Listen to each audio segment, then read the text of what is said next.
Pido ayuda económica para seguir las construcciones, que ya van bastante adelantadas en las primeras etapas. Y sobre todo les pido carne de su carne, sangre de su carne, hueso de sus huesos. Les pido a sus hijos, para Dios nuestro Señor, que si Dios los llama, no les impidan. No les pongan zancadilla. Dios llama desde el vientre de su madre, como llamó a Juan Bautista, como llamó al profeta Jeremías, al profeta Isaías. Y Dios necesita el fruto bendito de tu vientre. Lo necesita para quitar el pecado del mundo, lo necesita para salvar las almas, lo necesita para predicar hasta los últimos rincones de la tierra, lo necesita para hacer discípulos de Jesucristo a todos los hombres, como sacerdotes y como religiosas. Yo les pido que me envíen a sus hijos que quieran ser sacerdotes, que me envíen a sus hijas que quieran ser la esposa de Cristo, religiosas, misioneras, sabias y santas, sacerdotes sabios y santos. Sean generosos con Dios. Dios no necesita tu dinero, sí, es tu obligación, pero necesita, repito, sangre de tu sangre, hueso de tus huesos, carne de tu carne, tu apellido. Es un misterio hermosísimo, de amor, misterio de Dios, ¿no? Que llama a una persona como yo, pobre pecador, con tantas miserias, ¿verdad? Pero quiere encarnarse en esa persona. El sacerdote, repito, es una encarnación supletoria de Jesucristo. Así como Él vino al vientre purísimo de María la Virgen, así escoge la inocencia de los niños, de niños buenos, de matrimonios cristianos, para que sean ellos otros Cristos, y se encarna en ellos para la salvación del mundo.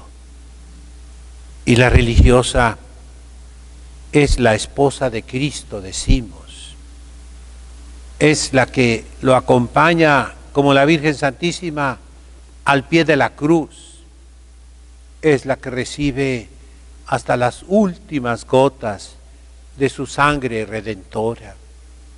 Es la que lo acompaña en sus viajes apostólicos por toda Palestina. Es la que anunciará su resurrección como aquellas santas mujeres. La religiosa el día de hoy está llamada a ser maestra, doctora, más que cualquier profesionista. Y por ello debe entrar pequeña. Yo les digo, según la tradición de la Iglesia, de 9 años a 16 para las mujeres y para los hombrecitos de 9 años a 12. ¿Por qué esta diferencia? Porque para las mujeres ya tenemos la estructura para recibir las mayorcitas. Claro, con condiciones, ¿verdad? Pero una muchacha de 14, de 15, de 16 que quiera entrar, bravo, la admitimos con mucho gusto. Porque ya tenemos, repito, la estructura de maestras, de cursos, de reglamentos, aún de construcciones en lo que cabe. Para los hombres no tenemos ni siquiera el terreno. Las construcciones que estamos haciendo aquí son adaptaciones de los conventos femeninos, momentáneas, transitorias, para que puedan ahí habitar los seminaristas, como lo están haciendo en este momento. Y por otro lado también, ¿por qué queremos que entren jovencitos, pequeños? Para que aprendan, para que de verdad sean maestros en Israel. El hebreo, el griego, el arameo, y después el alemán, el inglés, el francés, el italiano, el portugués. Son lenguas que requieren mucha memoria, mucha memorización. Y ya grandes de 18, 19 años es más difícil. Lo mismo las materias. El estudio de la ciencia sagrada y de las ciencias profanas, necesarias como complemento para la doctrina sacra. Estudiar Aristóteles a la edad de estas religiosas es una delicia, ¿no es cierto? Ahí están ellas con sus volumones de Periermeneias, la interpretación, las categorías, Estamos viendo la metafísica de Aristóteles con los comentarios de Santo Tomás de Aquino, y cada palabra en griego la ven en el diccionario etimológico indoeuropeo, y cada palabra en latín en los diccionarios gruesos. Y es una fatiga enorme mover libros y libros, y terminan la clase con unas montañas de libros delante de sus naricitas, pobrecitas, ¿verdad? Pero así se hace. Y cuando menos piensen ya van a ser maestras. Con serenidad, con majestad de reinas, de princesas, van a dominar la ciencia sagrada y profana. Pero hay que comenzar a tiempo. A los 35 años, entrar de religiosa, pues serás una santa, maravillosa, qué bueno, pero no vas a ser una sabia. Ahora, si ya estudiaste afuera en la universidad, sabrá Dios cuánto veneno traigas en tus venas, cuántas cosas que hay que rectificar, enderezar, que no están bien. Queremos evangelizar la cultura, la debemos tomar de las fuentes cristalinas que son la cultura de la Iglesia. Lo que a lo largo de los siglos, sobre esa raíz del pueblo hebreo, como dice San Pablo, y sobre ese fundamento del Imperio Romano, escogido por Cristo en la plenitud de los tiempos, y en cierto modo, perdonen la expresión, canonizado por Cristo. Dar al César lo que es del César indica que Jesucristo, nuestro Señor, le da su puesto, su lugar al César romano, al Imperio Romano, que unificó la humanidad y que, comparado con cualquier otro sistema político de la antigüedad, fue el más justo y el que llevó la civilización por doquiera. Más que Alejandro el Grande, más que los imperios de Babilonia y de Asiria, más que los faraones de Egipto, más que los pueblos bárbaros. Sobre ese fundamento, la Iglesia creó la única civilización que existe, la única. Pero que tristemente desapareció, se pervirtió, se volvió contra sus orígenes, y que ahora, después de la destrucción que vemos por doquiera, es necesario reconstruirla. Cuando yo digo reconstruir la iglesia, estoy hablando también de reconstruir la civilización cristiana, la cristiandad, sí señor, la sociedad cristiana, ese reino de Cristo, reino de justicia, reino de amor, reino de paz. Ese grito con que murieron nuestros abuelos y bisabuelos, ¡viva Cristo Rey!, no significa únicamente dar nuestra sangre como individuos, sino rescatar la sociedad, el género humano para Jesucristo. Por ello insisto en que estas jovencitas, perdonen la expresión, sean producidas en sus familias. Por eso insisto que esos niños seminaristas, ustedes los presenten a Dios.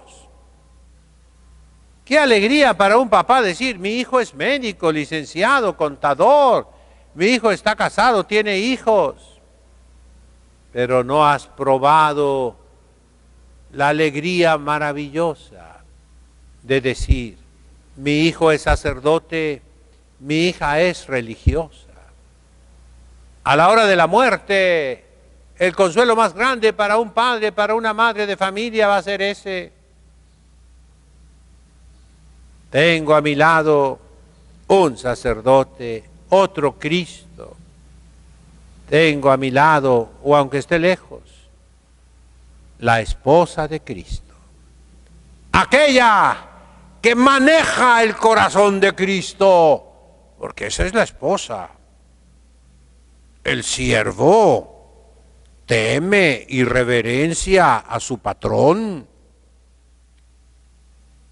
El hijo honra a su padre, pero la esposa es dueña de su esposo. Y así la religiosa, con todo el respeto y en la distancia de vida, es la dueña de Jesucristo. Es la que tiene el corazón de su esposo amado en sus manos. Porque ella le dio toda su vida, todo su corazón. Y él, amor con amor se paga. En la misma medida, le da su vida y su corazón en sus manos. Ese misterio de la voluntad de Dios que se une con la voluntad humana es un misterio adorable, pero cierto, verdadero. Cuando alguno me ama, dice nuestro Señor, vendremos a Él y haremos en Él nuestra morada, Padre, Hijo y Espíritu Santo. Y si algo me pide, se lo concederá mi Padre Celestial. Y eso es cierto. La oración de una religiosa consigue todo de Dios, porque es la reina. Cuando leemos el libro de Esther, ella entró a la presencia del Rey de Reyes, del rey Asuero, rey de Persia. Había muerte segura para cualquiera que entrara sin ser llamada. Y ella se desmayó en su presencia. El rey corrió, la abrazó y le dijo, esa ley no está hecha para ti, porque es la esposa, es la dueña. Y así la religiosa tiene el corazón de Cristo nuestro Señor en sus manos. Este misterio, dice San Pablo, el hombre animal no entiende las cosas de Dios. Si tú vives para la carne y para la sangre, nunca vas a entender las cosas de Dios. que son delicadeza, que son ternura, que son para el alma fina. ¿Qué es un alma fina? Un alma que se ha educado en el sacrificio, en la penitencia, en la renuncia, en el apartamiento de las cosas del mundo, para vivir únicamente para Dios. Y esa es la religiosa, y eso es el sacerdote. De manera que tienen a Dios en sus manos. Esas manos ungidas con el santo crisma el día de la ordenación sacerdotal son para bendecir, sí, únicamente las cosas buenas, no las cosas malas. Esas manos son para tocar el santísimo sacramento del altar, la hostia pura, la hostia santa, y deben ser limpias, y deben ser santas. Esas manos son para traer del cielo a la tierra a Jesucristo nuestro Señor, Salvador del mundo. Eso significa Jesús, Yeshua, Yehoshua, Dios Salvador. Y Él es el que salva, Él es el que redime. El sacerdote lo repite, lo replica, pero es uno solo el sacerdote, uno solo el Padre, uno solo el Maestro.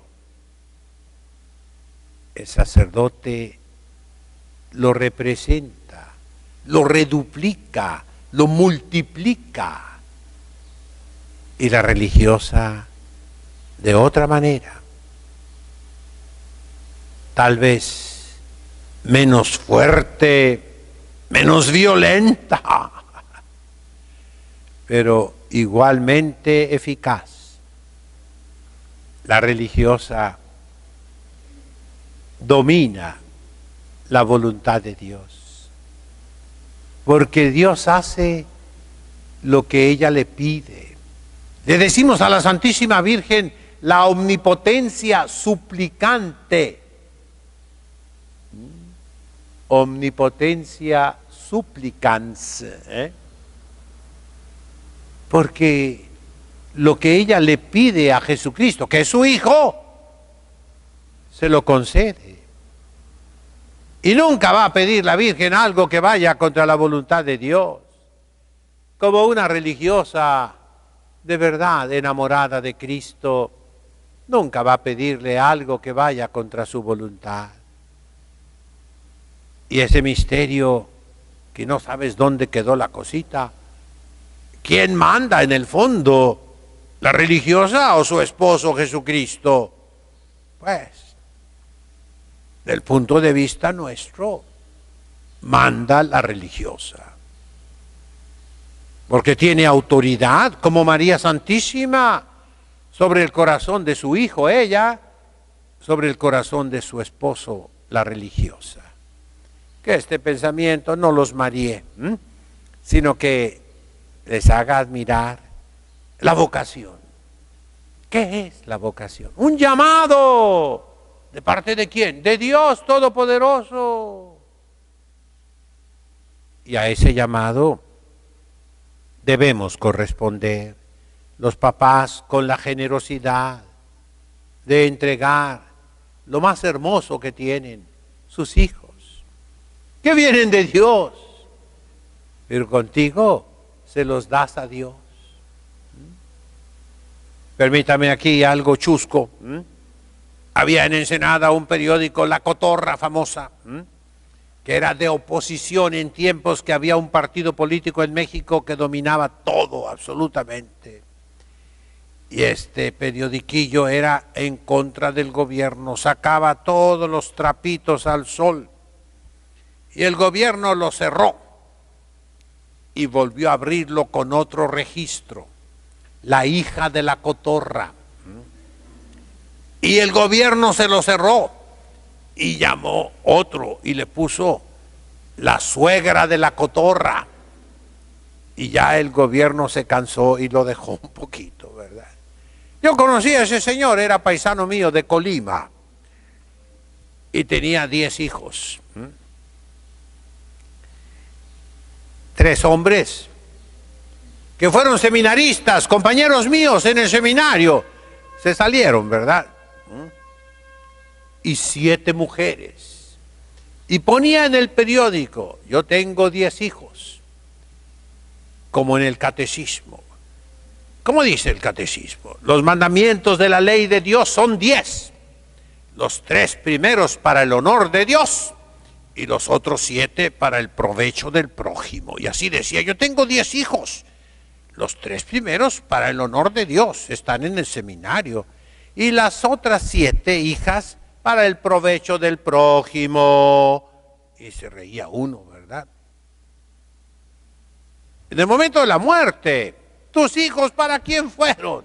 Para el provecho del prójimo. Qué bonito que pudieras decir, siquiera uno o una, para el honor de Dios. En nombre del Padre, del Hijo, del Espíritu Santo.